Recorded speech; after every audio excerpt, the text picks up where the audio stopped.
Hello, and welcome to UDL in 15 Minutes, where educators discuss their experiences with UDL. I'm Louie Lord Nelson, UDL author and leader. Today I'm talking with Tracy Pendred and Kimberly Spears, who teach 4th and 5th grade in Baltimore, Maryland at City Neighbors Elementary School.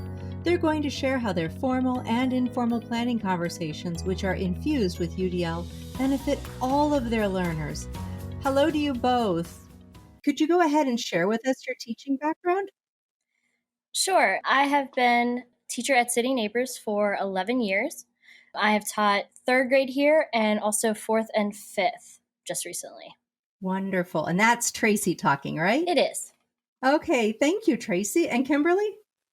I taught as a teaching assistant at a school for kids with profound disabilities for 3 years. Then I taught third grade at 2 different schools for 4 years. And this is my 4th year here at City Neighbors and teaching Well, 4th and 5th. you guys have great experience then. And can you give us an understanding of the students in your school and in your classrooms? Sure. Our students come from all over the city. So as a charter, they can apply to be here just based on their address. They are a wide variety of children from socioeconomic areas. They have a wide variety of reading levels and writing levels. We have about a 25% population with special education. It's about half and half male and female, and about a little less than half African American, less than half white, and then some students of multiple mixed race heritage, a couple Asian students. So you have some really nice variability in your school. That's what I'm hearing. Yes. Well, we always know that we have variability in our learners no matter what, but you have some really nice variability around ethnicity and around socioeconomics, those kind of areas, right? Yes. Definitely.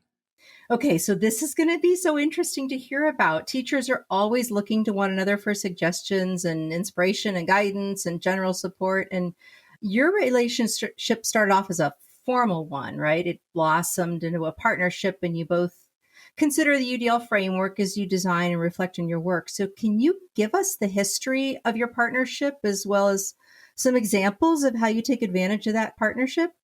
Absolutely. So this is Kim talking. When I first came Yay. to City Neighbors, Tracy was assigned as my mentor. Every teacher that's hired at City Neighbors has a mentor that meets with them at least once a week for the first 2 years of being here, because it's a progressive school. It's a project-based school. We integrate arts into everything we do. So we have a lot of different ways that we're trying to reach different students. And for a teacher like myself that was coming from a more traditional background, I could infuse what I knew about special education, and I could infuse what I knew from my personal hobbies and art. But it's a whole different thing trying to balance the content that the students have to learn with the different skills that they have to learn, and also give them the different representations. So Tracy would meet with me once a week, and she would say, okay, what do you have? What ideas do you have? And I'd say, I'm thinking about conflict. And she would say, okay, maybe that can be a debate class.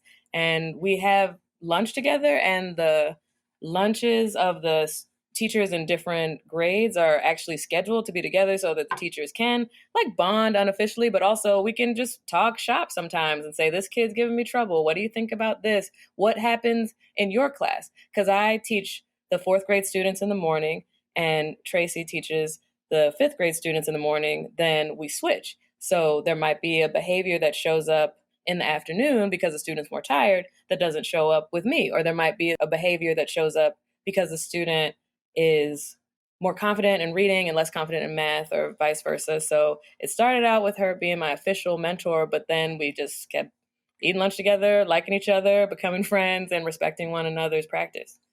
Oh, that's awesome. And I really like the fact that the school has it set up that it's once a week for 2 years. I don't hear about that much. Usually hear about 1 year, and maybe it's not as maybe strongly supported. So it sounds like this is a true system within the school. It is. The first year, the mentor and the mentee meet twice a week. It's for a variety of reasons. It's, comfortability in what you're doing. It's a lot of the curriculum building because we build our own curriculum every day. We also abide by Emergent Learning. So that in and of itself is difficult if you're first coming into it. but it's also to build a safety net for you and to build a community. Because, even though I was Kim's official mentor, she has mentors all over the building, and I have mentors all over the building. So in some ways, Kim became my mentor in social emotional learning.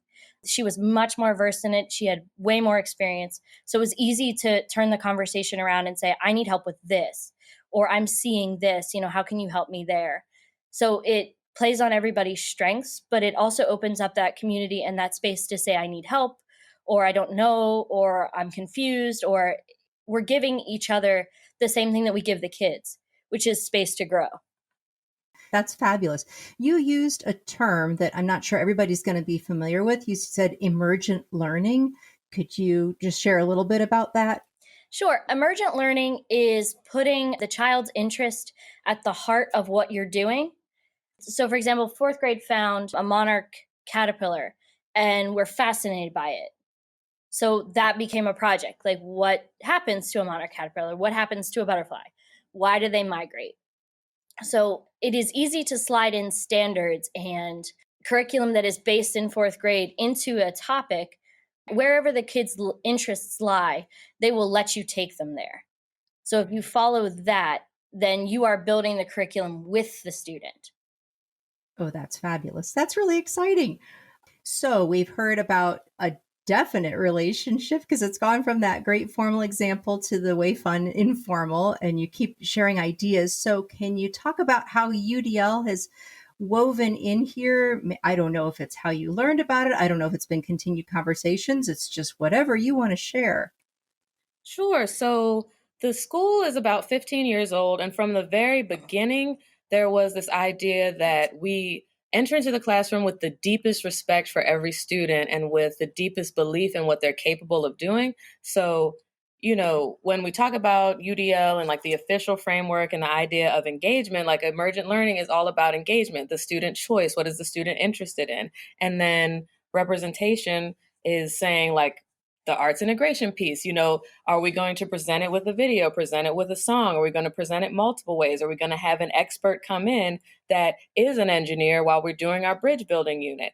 And then action and expression, when I think about Tracy and her mentorship, when she's giving me examples of the types of products that she expects from the students, that was giving me an understanding that one student might turn in a poem, one student might turn in an essay, one student might turn in a sculpture, depending on what the project is. So we weren't always using the official terminology. I remember a couple years ago while I was working here, we were introduced to the official framework and we were like, oh yeah, some things in here seem very familiar and we've been doing it for years. Some things in here are very new and some things it's great to have a word for and have a shared language around the building and around the city. Wonderful.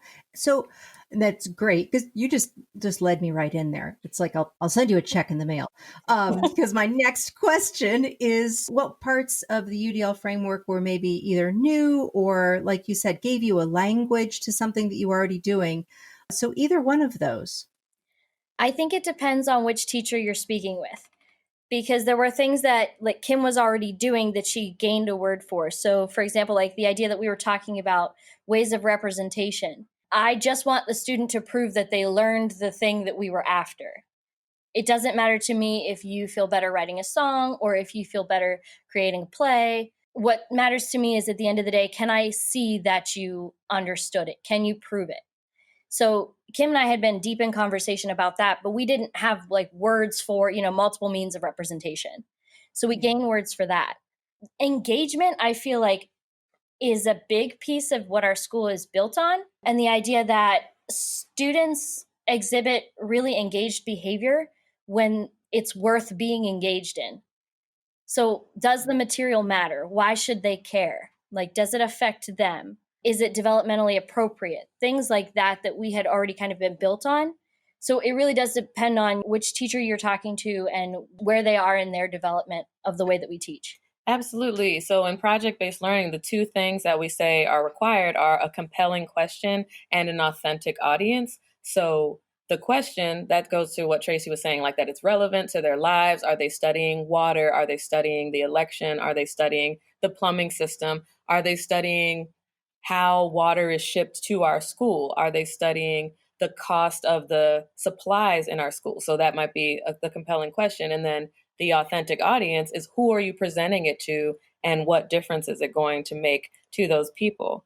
One of my favorite new ideas or new wording that I've gotten from the framework is the idea of the expert learners, because we spend a lot of time writing about the students, taking video of them, talking to them, conversing with them, and trying to figure out, do they know what they know and how do we prove it? So the idea of saying, are they purposeful? Are they motivated? Are they resourceful? That's a big one. Like, can they find what they need to solve their problems? When we throw back a question to them, they'll say, where is this? And we'll say, where do you think it is? How do you spell that? How do you think you spell it? And then, are they strategic and goal oriented? So like having those really specific words that I can look for in a student. I could even make a checklist. I could explain it to a student. Were you resourceful today? Talk about someone who showed resourcefulness today. So it's really been helpful to kind of align us and have us all having the same goals and knowing what we're talking about when we're talking about it. That's brilliant. So I'll send you another check because that was going to be my next question. That's awesome. So one last question. If you could give other people any tips on how to go about building the collegial side of your relationship, because a friendship that naturally emerges, but you all were placed in, what we would call a command relationship, right? You were put into a mentor-mentee relationship. So maybe one or two things that you would share with other people that know that they're either going to be a mentor or they're going to be a mentee, and just how to start building something like what you have. I think it is based in, one, checking your ego. Just because you've been doing it longer doesn't necessarily mean you have all the answers. So you can offer a lot of tips and tricks and things to make people's lives easier, but you're also going to learn a lot in the process. And showing that equality in that relationship and giving as much as you're getting is really helpful. It also puts you on equal footing so that when questions come up, they're not come up with an evaluation stance. And I also think it's take the same stance that you take with students. So if you want students to be open and honest and trust each other, then you have to model that relationship, and you have to model with every person in your building. So the person across the hall is, chances are, your best resource, as well as the kid's best resource too. So opening it up and making sure that they can see that they can prove that they can mirror what you're doing as well.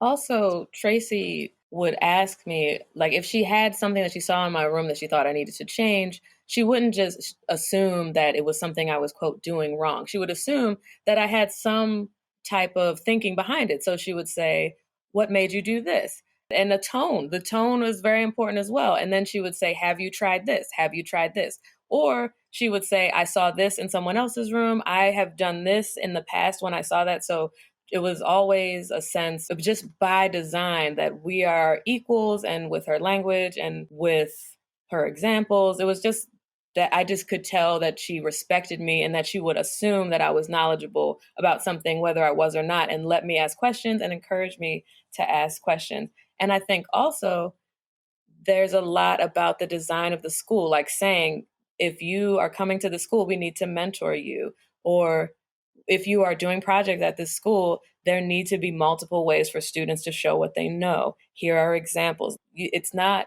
a teacher by themselves. It will be very challenging for them to buck the system and to start this whole revolution through a school that was not supportive. So for teachers to talk to administration, to talk to decision-making people, and think about, just like UDL for the classroom, right? Like, they have to think of the design of the school. It has to be designed to be successful for different types of teachers. And the last thing I'll say is, Tracy is very detail oriented.